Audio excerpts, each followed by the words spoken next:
as people, and this is super normal, super natural, we're going to find the quickest way forward. We're going to not do shortcuts just because they're a shortcut, but because our brain is like, hey, this would be faster if we did it this way. I'm like, oh, yeah, good idea. It's not because we're thinking about the risk. We're not thinking about, oh, yeah, well, I'm going to break this rule because I'm going to stick it to the man. Like, no, it's just because as people, we want to be efficient. It's just normal, super normal. So you have to always factor that in everything. So understanding the process is important because you want it to be efficient and you need to explain how it's more efficient, why it's more efficient, or why, if you don't do it this way, how you'll break your efficiency. You know, I tell folks safety is never a priority. It's not. It's a facet of who you are, right? It's just ingrained in our everyday. And that's when we're winning because priorities change in life. They always do. They'll always shift on you depending on what's going on. So it can't be a priority. I mean, we worked with somebody in corporate who wrote a whole paper on that. And he's more environmental compliant. So he's like, I got a lot of crap for that one. But, you know, the point of his paper was stop trying to make it number one. No, it's not. It's just who we are. Turn this up. Your professional development is one of the keys to your career success. When you combine your desire to grow with actionable steps, your journey to success becomes an incredible reality. Hi, I'm Paul Ferrandi, and welcome to IncrediPaul Leadership, where we learn how to become the most incredible versions of ourselves by learning from each other. Today, I have the honor of having Kaci Figueroa on the show. She's been leading safety, health, environmental programs in multiple manufacturing settings for over 15 years. She has a passion for people and truly believes in the power of a team. So that was just a little bit about you, Kaci, but how about you introduce yourself the way you would do it? Hi, everyone. So Kaci Figueroa. I love my last name and making people realize that it has every vowel in it. So that's a really great icebreaker. It really does. I'm really excited and honored to be here today. As Paul said, I have been in manufacturing for over 15 years. A majority of that has been leading environmental health and safety initiatives. And truly, it's always through people. You're 100% right, Paul. You nailed it on the head there. I am people passionate. All of my programs, everything who I am as a person really is driven by how people act, how they view the world, how they accept things, and really truly getting down to the understanding of why we do what we do. So it was a really good intro. I liked it. It's a perfect nutshell. People is the center. That's really powerful. That's a key part of leadership. You can't lead without people. No, absolutely. And for me, you know, one of my favorite questions is, how do you really drive, successful programs and approach people? And I tell folks, it's never the same. It depends. Like, what's the group like? Is it, a whole lot of people where I've got 100 folks and they're in different spots? Or is it this core group of 5 that we really have to lead and direct in a certain way? And your approach, right, is always going to be different. Always different depending on the person and their background and how they really react to information. Some people need a good conversation. They just need to get to know the process and understand the purpose. Others are visual, right? You got to kind of draw it out for them. And others still like to ask a lot of questions. So it always depends on the situation and the group and what you're trying to lead, and really focused on how people react to things. That is a really key part of leadership, the reacting to things, because I feel like we've both seen it that some leaders just have one game plan and they want to stick with it no matter what happens. But leadership is the reaction piece. Don't stop, just keep going. Yeah. No, stop. Just keep going through the wall. Hit yourself against the same brick wall over and over again. Yeah, I'm sure you'll get through. Yeah, eventually. Not without some injuries. But that's for sure. Yes. What kind of talk me a little bit into your story, into this whole safety, health, and environmental. Is that Oh, something that yeah. you always knew you wanted to do growing up, or No. how did you even get there? Oh, this is a good story. So, uh, friends, I actually have a food science degree and Oh, wow. culinology. So I studied, Culinology, really? yes, I studied the science of culinary arts. I have Wow. a very big passion for people, but I love food. And Mm, part of why I love food is the people, right? It's mhm, how it brings people together, how it brings communities together, how it bridges gaps, and how it works in the world and how it functions is just so fascinating to me. And then how people react to it is just so interesting. And so I became a food scientist. I love science. mhm, Really big passion of mine, biology. mm, And I just thought, oh yeah, I'm going to get into, recipe development and research and development. And I started working for Anheuser-Busch actually. mm. And they assumed, oh yeah, you're going to be a brewer, right? Like you're going to get into brewing. Yeah. That makes sense. Except when I started working there in packing, I had an assistant manager. And this is a really good, important life lesson for any of us. Mhm. He asked me if I wanted to try something new. And Mm, that is a pivotal question, right? You yes. go back to that brick wall. So many of us have a plan. We just got Yeah. to go to that plan. We got to make that plan happen.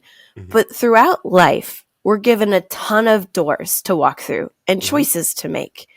And never in my career have I really said no to something new. Like, mm. yeah, you know what? I don't know much about that. Let me give it a shot. Yeah. Even when AB hired me, it wasn't in brewing yet. It was not available. And they're like, oh, would you be willing to try packing? I'm like, well, I wasn't the best at, physics, and I'd love to see how it really functions. Maybe this is a Yeah. great way to learn it. And I Yeah. said, yeah, I'll give it a shot. And that led to, hey, I think like you'd be really good in safety. Do you want to try leading our safety team? Wow. Oh, I never thought of that. Sure. And that grew, Paul. It grew Mm, into, hey, okay, help us understand what gaps we have in safety. Now, in environmental compliance, help us be better in operations. Hey, mm. the EHS team needs a little extra help. Would you be willing to cross train? I know it's not really your degree, but you want to give it a shot? Sure, Mm. let's see how it goes. And it snowballed. I learned about Wow. wastewater and stormwater and lockout, tagout, and confined space programs. Wow. And, I just grew and grew and grew. And finally, I became an environmental compliance manager in Los Angeles, which is fun. Wow. Oh man. Yeah. I mean, guys, I didn't know, I didn't study environmental compliance. Yeah, I know biology, I know chemistry, I know of it, but I didn't know compliance in Los Angeles. But if Mm. I didn't say, yeah, let me give it a shot. Let me see how that challenge goes.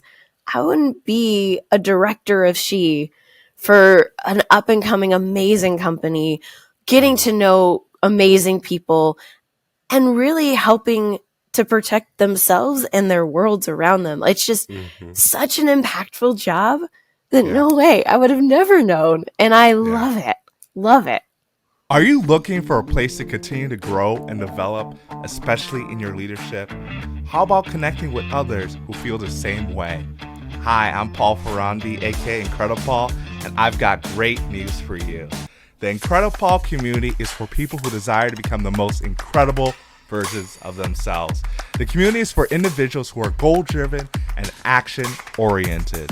This community is dedicated to leadership and personal growth, especially in going deeper in your career, starting a business, or developing a business.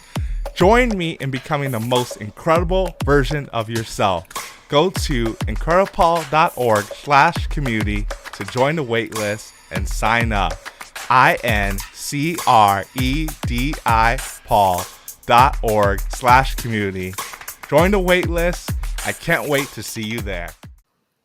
That is So that's incredible. That I had no idea that your background in food science and I culinology. know. That's amazing. That yeah, just right off the bat, no Yeah. idea. It's amazing. And People are to go fun. through the yeah, to go through that, and I love your whole concept of doing things that are new. Even what you said when you joined AB Anheuser-Busch, Yeah. that you weren't able to go into brewing, that they offered you packing and you did that. And then from packing, you eventually got into safety and learned in all these different aspects of safety, which I'm sure we'll get into. Oh, yeah. That was just from you being curious and being receptive to something that you didn't know before. Yes. And I am one of those people that like change, which is not normal. Most of us really like, the consistency, and there's Mm-hmm. nothing wrong with consistency, but I love new things. I love Mm-hmm. trying new things and new challenges.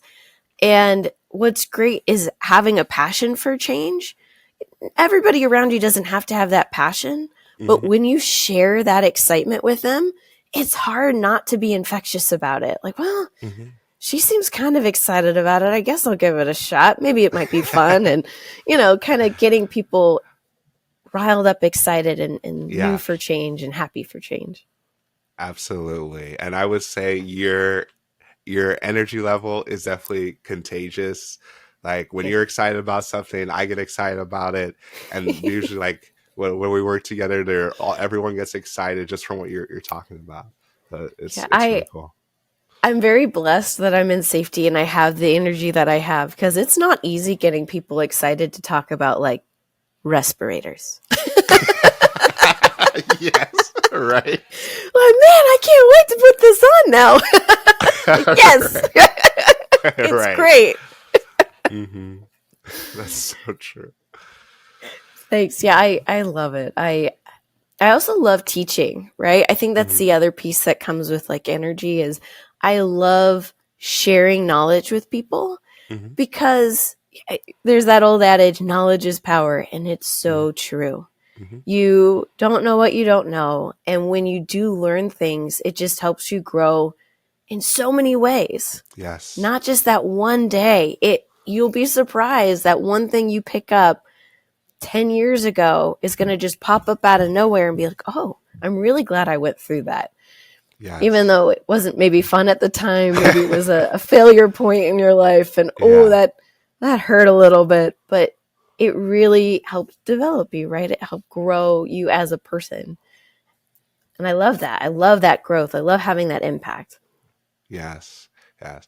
The whole idea of reframing failure into just how you grow, Yeah. because we all want to be successful. I mean, that's the name of the game is called IncrediPaul Leadership for a reason, talking to Mhm. incredible people like yourself.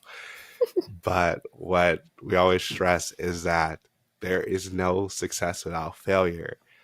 And we're going to fail more times than we're successful. And I Oh, think that's what yes. makes it exciting. At least to me, it makes it exciting to know that everyone who has ever been ultra successful has failed.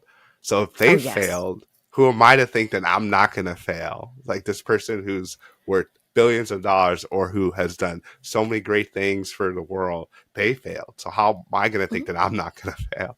Oh, yeah. And be nice to yourself too when those Mm-hmm. moments happen. I think we always get, oh yeah, failure so we can learn. But then when we're living through that failure, oh my goodness, it's Yeah, that's a not good so point. exciting. Yeah, it's definitely not. But I mean, give yourself that time to kind of, oh yeah, I'm not happy. Let me be unhappy for a minute. Okay. Mm-hmm. But then review it. You can grow from it. Mm-hmm. Obviously, because if you don't feel that pang from failure, you're not learning from it, right? Mm-hmm. Like it has to be something that you feel or sense or understand to go, oh, okay, I can do better next time. But Yeah. being able to recognize it, that's the key. Mm-hmm. That's the positive piece to it, right? Okay, that didn't work. Yes. Now what? Because there's Yes. always a now what. There's the future. Yes. There's something different, and you could be whoever you want to now. That wasn't who you wanted, no problem. Now you know who you don't want to be. Let's keep going. Yes. Yes. There, you said there's always a future just because you Mhm. hit a robot. And I really like you said that just because you experienced the failure, like don't just brush past it, like experience it, own it a Yeah. little bit. because that's how we can learn from it. It's never easy in the moment. I know it's always we're always more hindsight, like, yeah, we did this, we do that. It's harder to talk about when it's actually happening, but being intentional about focusing about what you can do right then, even if it's just taking the time to reflect and really experience your emotions. That's something I've been more intentional about the last couple of years, is understanding my emotions better. My wife Yeah. helps me because I'm like not as emotional expressive person as most people. So like I smile most of the time, but like I feel like that just masks all my emotions, so people don't really know what I'm feeling because I'm always smiling. Yeah. Like, So, everything's great. yeah, everything's great, right? So definitely being more intentional about your emotional expression and how you are feeling emotionally, because I think as leaders, whether we really realize it or not, our emotions can affect a lot of things, Oh, and yeah. yeah, and just because we experience our emotions doesn't mean they have to control everything about us. Correct. I mean, I like how you said it, like own it, right? Own the Hmm. failure, own your emotions. You Hmm. don't have to apologize for them, but Hmm. own them. Like Yes. if you are not in a great place and maybe it's just a rough day, we've all had them. Hmm. All had them.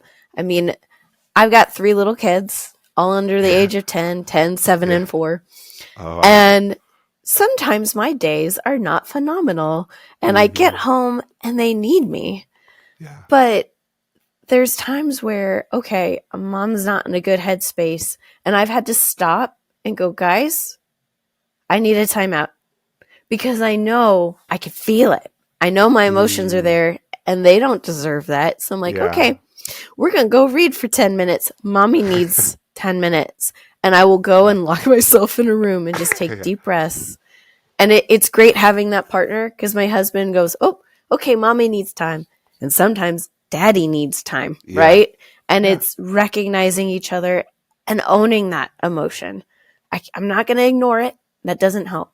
I'm Hmm. not going to just outburst to get it out because Hmm. that may not help. Like, Yeah. just go own it, reflect on it, and move on. But give yourself that time because you deserve that time. Absolutely.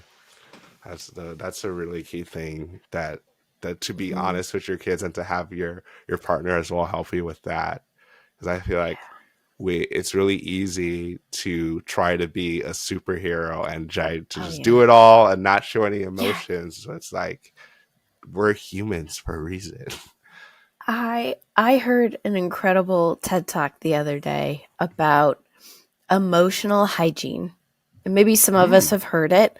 yeah. It was beautiful. It was by a psychologist and he said, so many of us are taught, brush your teeth, brush your hair, all these like physical ways we take care of our bodies. Hmm. But it's a very new concept to take care of yourself emotionally and mentally.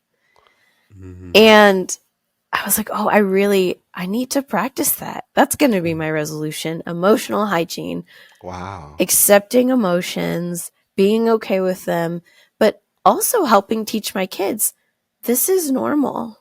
Hmm. That's okay to feel that way. And being happy to share those with people, right? Like, Hmm. okay, if you need a minute, you need a minute. If you are upset with yourself with that, that's okay too. Owning that failure, right? Yes. Okay, let's talk about it. Why do you feel that way? Yes. What went wrong? What do you want to do next time? Hmm. And I always try to make it at the end there. How do you want to change it? What do Mm. you want to do about it? What can we control here? What Hmm. can't we? And be okay with that. It's Yeah. it's different, right? I didn't Yeah. not to my parents' fault, just wasn't the thing in the 90s and Yeah. the 80s. Oh yeah, it definitely was not. It was suck it up, rub some dirt Yeah, on it. You're gonna be yeah, fine. pain is great. I was what my dad would say. I was like, not Yeah. really. I also like, yeah, pain is like weakness leaving the body or something like that. I'm like, Yeah. okay. Oh, the classic. Yeah, no, I'm pretty sure it's still with me. Yeah, exactly. And then even what people have said that we know is not true at all is that sticks and stones may break our bones, but words will never hurt us. Like that is the worst not quote. true. And then we all believed it, but Yeah. like now we know it's not true. And the power of words, right? That's another really great lesson I try to teach my kids. It's not in what you say, it's how you say it. When we were talking about approach with people, I might have the same thing I need to let everybody know about, but how I say it to different people matters because how they accept information, what kind of mood they're in. I mean, just the other day I had an individual never met me, right? I'm new to my new company and a bit standoffish. That's okay. Hey, you don't know me. It's absolutely cool. And so I started the conversation with, hey, I'm really new and we haven't met. How long have you been here? Right? Okay, cool. Yeah. What do you do outside of here? He just looked at me like, why do you care? I was like, I'm just curious. Like, personally, I share a little bit about myself. I just got to get him comfortable so we can have a good conversation. And then it was, okay, I need to work with you on this. What's the best way you want to handle it? How have you done it in the past? Because I've never done it this way here, right? And so it's just more of a, okay, warm up, right? Whereas someone I met that very first day and had an instant connection with, I could just walk up and be like, all right, we got to hammer this out, man. You ready? Yeah, okay. But I can't do it the same way with everybody. And how you approach people when they're having a good day versus a bad day matters. It matters. Are you wondering what's next? Has everything you tried failed? Or maybe you just feel stuck? Then coaching might be right for you. The coaching relationship is a relationship totally centered on you. If you're tired of running on the hamster wheel of life and want to start to see results, reach out to IncrediPaul for help. So what are you waiting for? Go to IncrediPaul.org/coaching, IncrediPaul.org/coaching, or at I am IncrediPaul on all my socials. Or you can click the link in the bio for your free coaching session. I want to make sure you become the most incredible version of yourself. It really does matter. And I really love that approach to leadership. I think we talked about it like offline before, that you can't just treat everyone the same.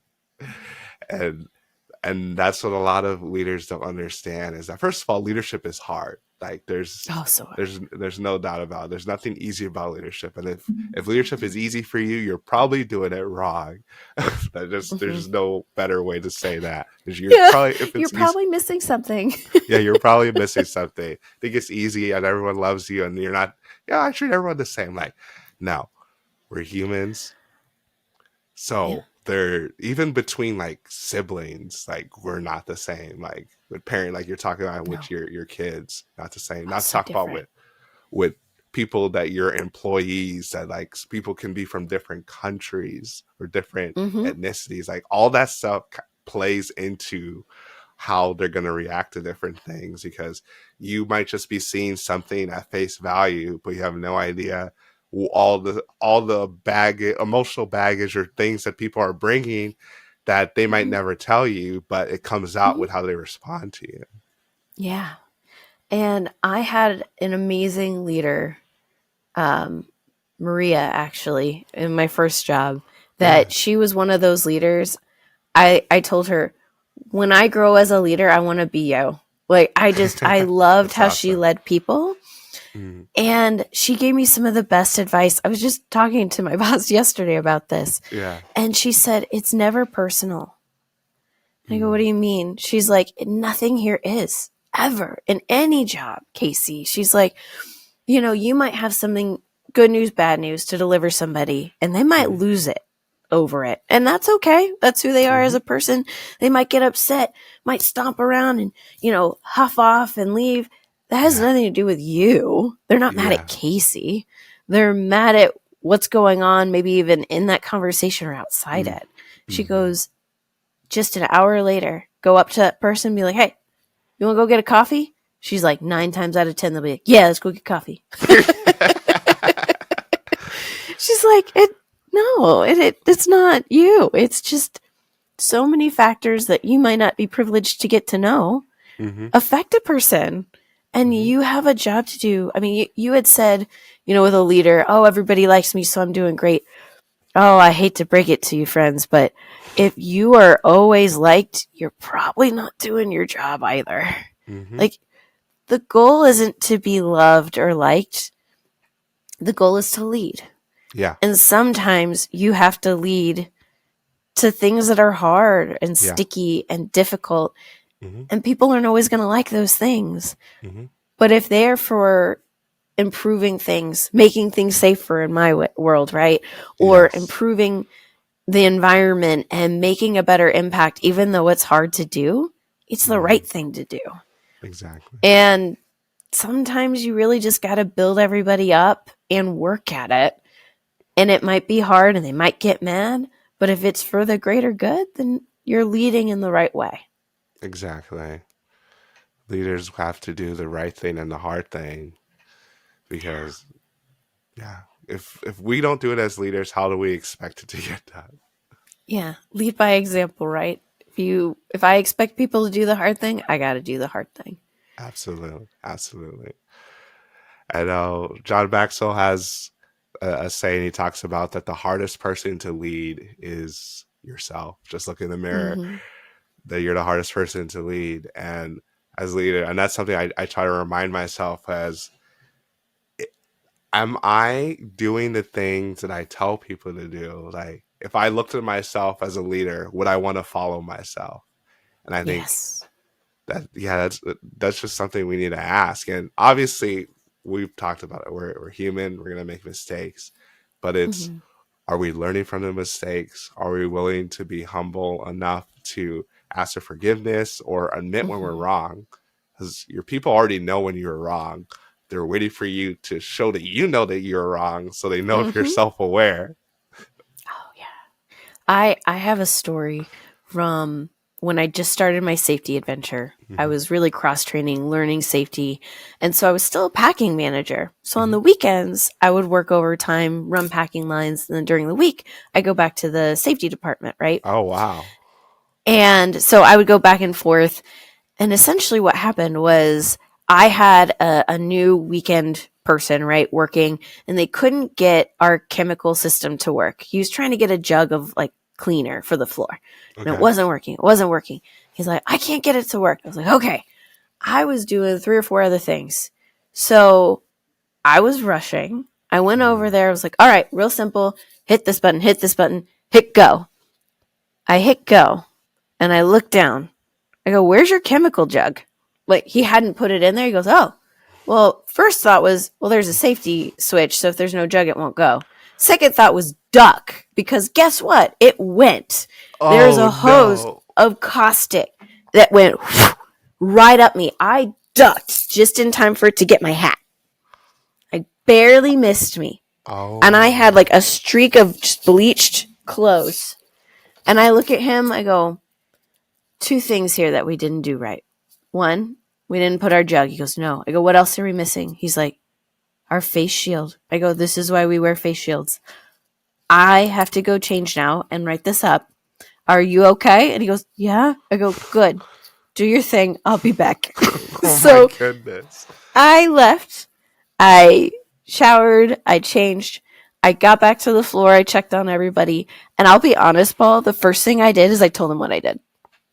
Because 2 reasons. 1, I needed to own that. That was my mistake that could have been detrimental to me and others around me. I had to own that. Second thing, the last thing I wanted was them to hear about it before they knew I had done it. I needed to own that. And so I called my boss in EHS at the time, and I said, so this just happened, and she was quiet. I said, I'm writing it up. What I'd like to do is do a stand down tomorrow with operations and go to every shift and tell them what happened. She's like, okay, you could just email it. I go, no, I can't. I need to do this. Yeah. And so I did. I wrote it up. I went to each shift. We started the shift. I told them what happened. And I said, so I made a mistake that could have been horrible. I did it wrong. I was rushing. I wasn't thinking about what I was doing. I thought I was helping someone real fast and could get back to what I was doing. I didn't grab the PPE I should have had, and I didn't validate the safety switch. So we talked about why somebody had blocked it because the machine was giving them a hard time and they didn't want to deal with the stupid eye anymore. And so they blocked it.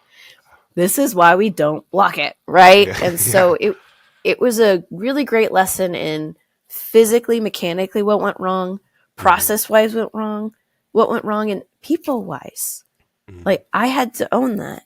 This was not going to be the only incident investigation I ever did, but it was a lot easier to ask people those questions when I had an example myself of, hey, I messed up too. This is what I did. This is where my head was at. Where was yours? Yes. And it's far easier to share when you feel understood than when you feel persecuted. Yes. So that was one of a huge failure on my part. Huge. New in my safety career, but it was one of those, oh, this is what I mean when I say don't rush. Get your stuff. Make sure everything's good. Like, yeah. Very first year in safety, and I was like, well, oh man, I better grow. right. And you have tremendously. Thank you. Yeah. No, I don't do that without a face shield. Yes, yeah, definitely. Oh man. But I love that you shared that story because it just shows your humility as a leader, but how you also wanted to drive home the point that even as a leader, a safety leader, that you can get into these situations that you're rushing, things are not as they appear the same. And then even so part of it was not even in your control that someone had blocked a safety switch. So that was another thing that just because someone was blocking something that was seemingly a nuisance could have been a huge issue because the interlock that was supposed to be there if someone forgot to put the jug wasn't able to do what it was supposed to do. Yeah. It was just a really multifaceted, great example that I couldn't just let go for my pride, right? It would make zero impact except on me because I wouldn't be able to live with myself if I tried to like hide the fact that happened. Yeah. Like, no. I need to let people know. I need to make sure they don't block that eye. I need to make sure they know that mistakes can happen, and this is why our processes are important. They're not a check the box. It's a, how do I know for sure that I can force myself to stop, check on things before I move forward? It's for you, right? It's for your safety. It's to make sure you go home safe. My son just the other night actually said he didn't want me to go to work, and he's only 4. And he was worried about me not coming back. Oh, man. It was already that early of a conversation. I thought, oh, my goodness, buddy, where are you getting this? What show did you watch? Yeah. And so I stopped and I looked at him. I go, buddy, do you know what mommy does? He goes, no. I go, my whole job is to make sure people go home every day safe.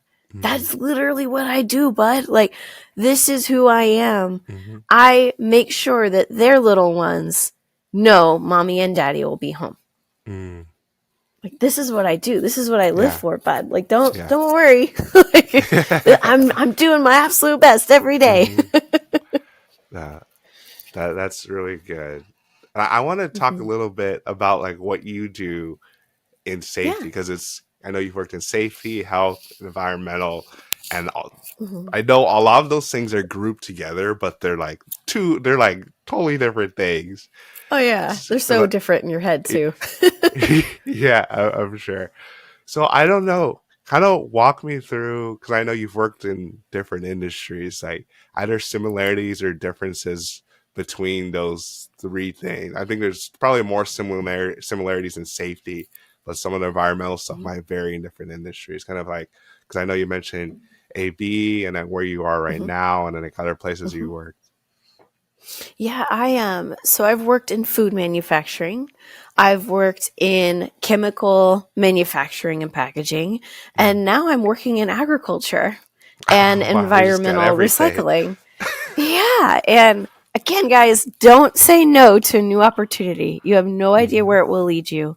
Yeah. If you had asked me even 10 years ago, hey, do you think you'd be working for an, I'd be like, that has nothing to do with anything I've been doing. But I'm so happy I did. I am absolutely in love with my job right now and the people there and the impacts we're making together. The collaboration and the teamwork has been so amazing. I just It's absolutely incredible. love it. And yeah, each step of the way has been different, to your point. Like in my food manufacturing days, it was very to the book, right? Like everything had its process and you had to have a flow and Yeah. do not deviate, right? Yeah. Big company mindset of Yeah. X equals Y always. And so trying to get everything to fit in the happy box definitely could be a challenge. In safety, I've always got regulators and environmental. So they give you some really good ground rules. Hey, here's what you got to absolutely do. And then my role has always been leaping above that. Like, okay, here's our base knowledge. How are we better? And that's been a similarity in all of them, even Okay. environmentally. Okay. So it's kind of, the process is different, and the process is super important to understand because you need to know what an operator or technician has to do every day. Because if it's difficult to do, if it's a challenge, if it's cumbersome, it's going to be hard to follow. As people, and this is super normal, super natural, we're going to find the quickest way forward. We're going to not do shortcuts just because they're a shortcut, Yeah. but because our brain is like, hey, this would be faster if we did it this way. I'm like, oh, Exactly. yeah, good idea. It's not because we're thinking about the risk. We're not thinking about, oh, yeah, well, I'm going to break this rule because I'm going to stick it to the man. Like, no, it's just because as people, we want to be efficient. It's just normal, super normal.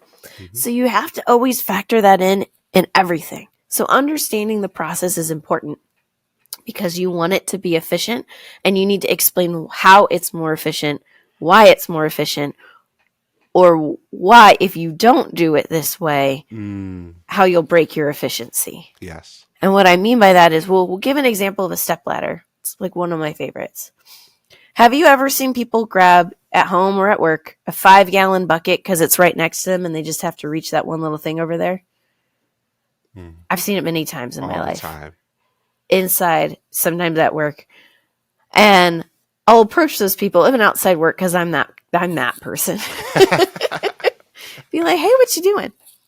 Like, well, it's real quick, right? It's always real quick. It'll only take a second. And I'm like, have you ever stopped to think about what happens if you fell? Well, I haven't before. Oh, no. I'm not saying you have. But what would happen if you did? And they kind of look at me and I'm like, well, if you got hurt, say we're at work, we're stopping the job. Talk about losing efficiency. No, we're stopping because you're not okay. We got to make sure you're okay. Depending on how bad that is, all hands on deck. If you're at home and you hurt yourself, who's going to be there to help you? That job definitely isn't going to get done. And let me tell you, it's going to be a few weeks till it does. Yeah. So what feels efficient now isn't going to be efficient long term. It might not be right this second.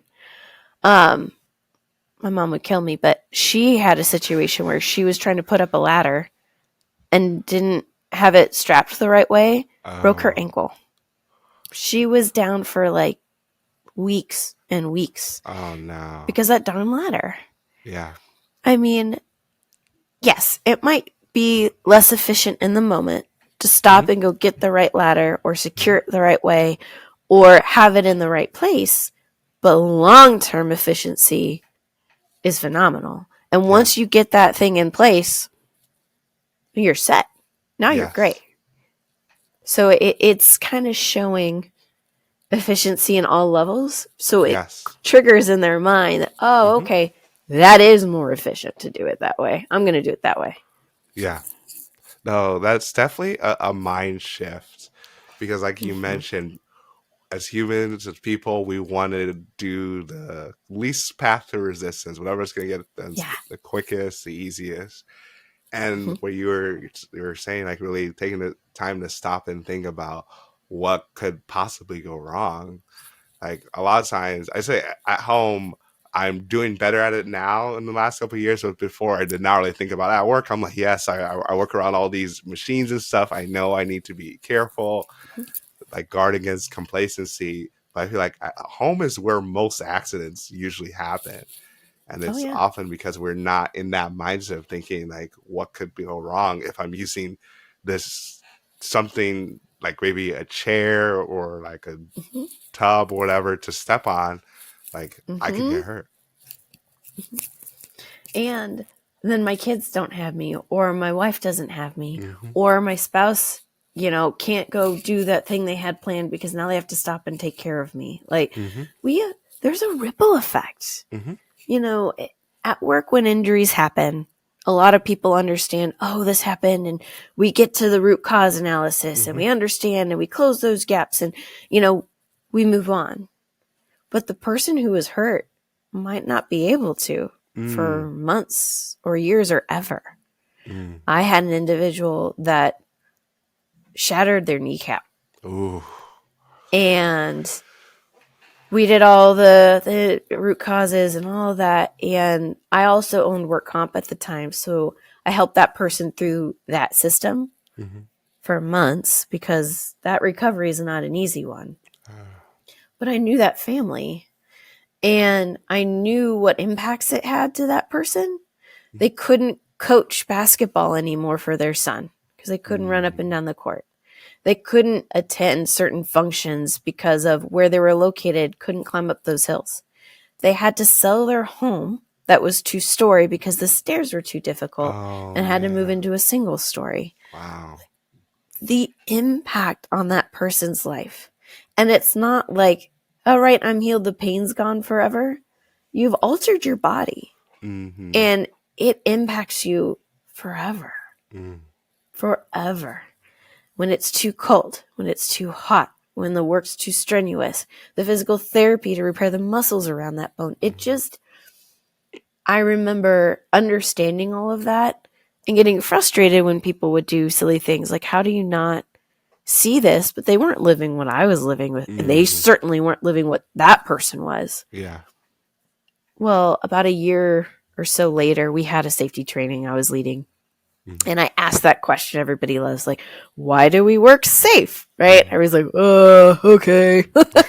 We don't want to get hurt. Right? Emotions. And I saw the look on this person's face. And they were angry. And so I asked them, like, do you have any reasons why? And the outburst that followed was so full of frustration and passion. They just laid it out there. I can't do this. I can't do this. I can't be here. I can't do this for my son. I can't do that for my daughter. Just, I let it go, right? I just let that person throw it all out there. And people's faces were like, and one guy would go, I had no idea, right? I'm so sorry. He goes, I don't want you to be sorry. Just freaking pay attention to this training. And I was like, thanks. All right, let's move on. There's nothing more we can add to that. Yeah, seriously. But it's helping people realize, look, the impact's far more than a bad day for someone or a KPI. Yes. Oh, I know I have friends who are very numeric and I am not that person. Can I be really frank? I do not like safety KPIs that are lagging. Yeah. And what I mean by that is stop looking at how many injuries you've had. Start looking at how many safety interactions you have, how many conversations, how many audits you got done and gaps you closed, how many hazards were found, and how celebrate we closed X amount of hazards this month. Let's have a luncheon for that. Yes. Not nobody got hurt. No, that's an expectation, guys. Yeah. The expectation is we take safety seriously for ourselves And as a company, we take it seriously for our employees. That's an expectation. Mm-hmm. We celebrate growth. We celebrate positivity. We celebrate embracing a positive safety culture. Mm-hmm. Do that. Stop looking and being depressed at, oh, we had 3 injuries last year. Okay. What are you doing to make it not happen? Mm-hmm. In our last company we worked together at, they had those behavior-based safety walkarounds, and it was so difficult to get people to understand it was not a number. We had the corporate friends who wanted that number, so we had to deliver. Yeah. And it gets frustrating because you lose the passion and the purpose. Mm-hmm. I don't care if I have 5. If those 5 changed somebody's opinion or altered how they were going to do that task or made a big enough impact that I had one person tell me once, I was about to go do this. I go, please tell me you didn't. But like, I didn't, because I was about to step and I thought, what if Kaci were here? I'm like, oh, did you really think that? They're like, yeah. I thought, oh God, she would be so mad at me. I go, cool. All right. Next step. Let's think about, hey, let's not do that because I don't want to hurt myself. Yeah. Yeah. Moving in the right direction. Cool. Great. Okay. Baby steps. Oh my goodness. Yes. No, I'm glad you said that, because KPIs they're all lagging. They don't help us keep things moving the way we should go. And the way we want to go. Yeah, well, we want to go. And yeah, behavioral based safety, it's such a key thing. And yes, like from a corporate aspect, they want a number, but it's like when you focus so much on the number, you lose that quality of those conversations, and it just becomes like a check the box activity. So. Yeah. And it's the conversation. It's the comfort with, communicating about safety, and it not just being that thing we have to do. Or, I tell folks safety is never a priority. It's not. It's a facet of who you are, right? It's just ingrained in our everyday. And that's when we're winning, because priorities change in life. They always do. They'll always shift on you depending on what's going on. So it can't be a priority. I mean, we worked with somebody in corporate who wrote a whole paper on that, and he's more environmental compliant. So he's like, I got a lot of crap for that one. But, the point of his paper was stop trying to make it number 1. No, it's not. It's just who we are. It should be part of who we are, part of our culture, part of just the fabric of our beings, not the priority or the flavor of the day. Yes. Like, it has to just be. And environmental compliance is the same way. I have a paper from a number of years back when I was in a regional director role, and I loved it so much that my coworker printed one for me.